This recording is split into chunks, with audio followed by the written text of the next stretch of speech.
Let's see just how easy to use, customizable and configurable talent performance is for performance reviews. Here we've got an employee, Gemma Jones, and we have some summary information about her here, and you can choose which information you wish to collect.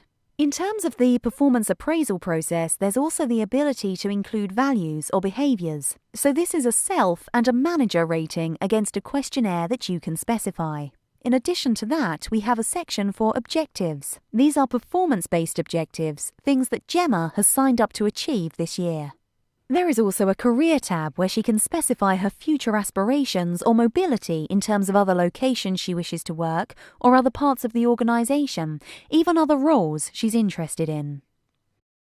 There's also a section for development activities, so this is her continuing professional development. If we take a look at any one of these, we can see that for each one there is a learning log, and we can expand that and look in a bit more detail at things like success measures, why she's doing it, start date, and all of these types of things. So it's a fully developed professional development system. Also, we have other tools such as My Journal. This is where Gemma can create a log, a record of activity recording anything specific that might relate to her role. This would be useful, for example, if she received an email from a customer, she could cut and paste that into here.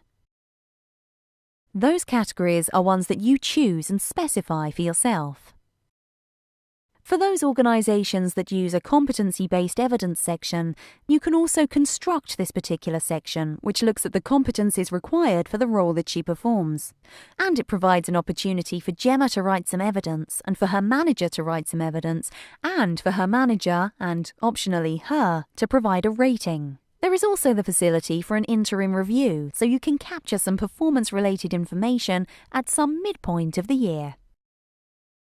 And then finally, there's the obligatory sign-off section, which contains all of the progress information related to how Gemma's done. So her manager would look at her objectives, and maybe her manager's manager might say something and sign it off. Or you can look at the continued professional development activity. You can see where she's got to there.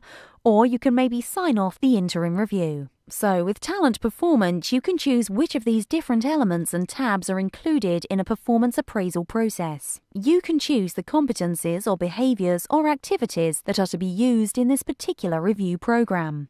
It's highly configurable and easily accessible. And that's talent performance.